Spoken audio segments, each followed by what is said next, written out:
we have a story coming out. Axios is reporting on the latest data from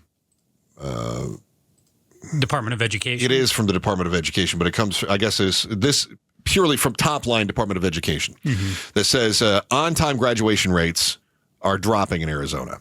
Yes. Tom Horn says it only dropped 0.5 percentage point. Yeah, it's negligible. Over the last 10 years, only 77.3% of Arizona high schoolers graduated on time. That's down 0.6 percentage points from 2011. That's nothing. Superintendent of Public Instruction and advocate for anything except public instruction, Tom Horn, telling Axios that Arizona's 0.6 percentage points was statistically insignificant. Having proficiency is a better metric for gauging student success, he said. And in pointing that out, he recommended that we check out the National Assessment of Educational Progress, which also comes from the Department of Education, which Tom Horn says he feels like the federal Department of Education does more harm than good. He wants it to be closed, and he says that the money spent to run the Department of Education would go to better use if it went directly to the states, saying, I found them to be sometimes irrational, and I can think of a heck of a better job. I can do a heck of a better job than they do with the money that's spent on them. Tom Horn, of course, would turn that into more vouchers for private schools, which has been his MO since regaining his position as superintendent of public instruction. Now, keeping track on those vouchers is another matter. Right. As we know, we've had a massive fraud with those vouchers, from organized fraud from out of state to internal fraud, and simple as people saying, I have extra money, kids need a bounce house. Weird. Let's buy dune buggies for our desert education program for our homeschoolers. Yeah. All kinds of goofy things that people have decided and we've signed off on, because who didn't see that coming? But I'm curious about I mean, it's kind of obvious why Tom Horn is trying to play both sides of the whole Department of Education thing, right? He's trying to make himself look good, right? He's cherry picking. Yeah. Yeah. All right. Yeah, Department of Education sucks. They do a bad job. But when their stats tell a better story than others, sure, better use those. Yeah. So, I mean, isn't this circular logic?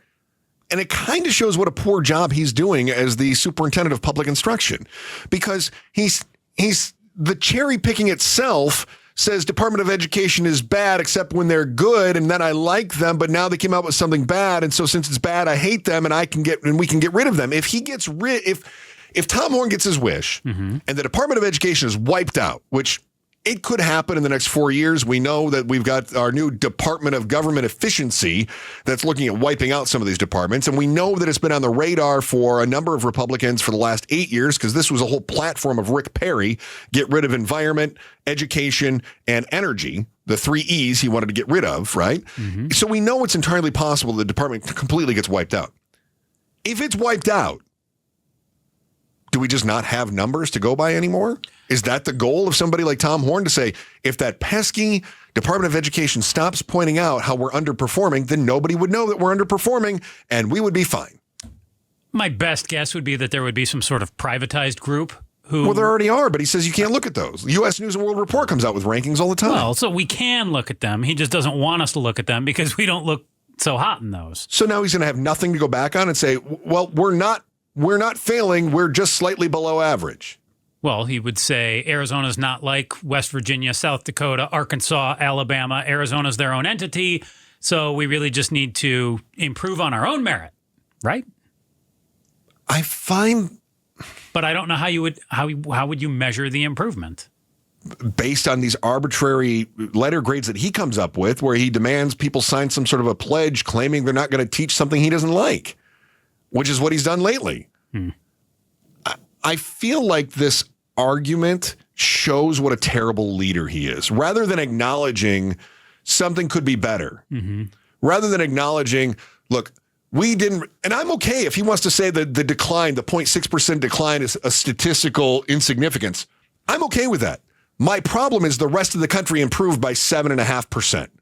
They got 7.5% better at graduating kids on time during a pandemic than we did. Right? So I'm willing to buy the whole we didn't get much worse. My problem is we didn't get any better, and everyone else did. Yeah. That's where I run into issues. And I was thinking about leadership. And imagine being the captain of a ship. You're a vessel out at sea. And all of a sudden, you're in the pilot house. And you see a boop, and you look. And on the radar, you can see that there's a storm ahead. Mm-hmm. And your crew says, Captain, or maybe they did it with some sort of a piratey act. Captain, there is a storm ahead. I can only assume that's how the crew always speaks. No doubt. Okay. Yeah. So you, as a captain, you go, look around. There are no clouds in the sky. That radar's got to be wrong. Don't trust the radar. The radar can never be trusted. I'm a salty old captain. I know what the weather's doing. And as you can see, there are no clouds. There's no storm ahead. And Captain. But Captain. And then all of a sudden, clouds come in and a storm starts a-brewing. And the people are looking at you for guidance. And you say, look at the radar, man. The storm isn't that bad. I've been a captain for a long time, and I've learned to trust the radar. And you're looking at these storm clouds and a little bit of rain, and that radar says that the storm is only going to be here for a little while. Well, Captain, which is it then? Because the crew's looking around and they're saying, well, there's lightning all over the place. And you say, you know what we need right now? We need somebody who's not a sailor to come in here and tell us what they think the weather is going to do. A meteorologist. No. Can't trust the meteorologist. Oh. Why would you do that? Oh. They obviously have an agenda. You realize that without predicting bad weather, meteorologists don't have a job. So what are meteorologists going to do? Predict bad weather? Exactly. Which is why you can't trust them. What we need is a pair of eyes from the outside that have no experience whatsoever to help us determine if there's really a storm. Well, who can do that? Anybody. As long as they agree I should be the captain. Yet, oddly enough, the crew, instead of looking at him and going, are you nuts? We're sinking. The crew says, you know, I'm kind of with the captain here. I don't like that lamestream radar and that political cloudfare that's trying to tear down a great man. He's a great captain, always has been great captain. He's a very smart captain, and I don't trust the radar when I don't want to either. And clouds are. I mean, what even is a cloud? Have you ever touched a cloud? No. So do we even know that they exist? I feel like there's a lot of unsettled science out there. Let's just keep putting this guy in charge. Your ship is going to sink.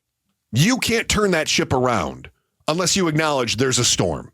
You can't fix the education problem in Arizona unless you acknowledge there's a storm. And right now, we got a captain that doesn't know how to look at the radar or the clouds or ask somebody that has no idea what clouds look like to come in and evaluate the situation. That's a problem. Thanks for watching The Chris and Joe Show. Click to see more from Chris and Joe and tap the button in the middle to subscribe to KTAR News.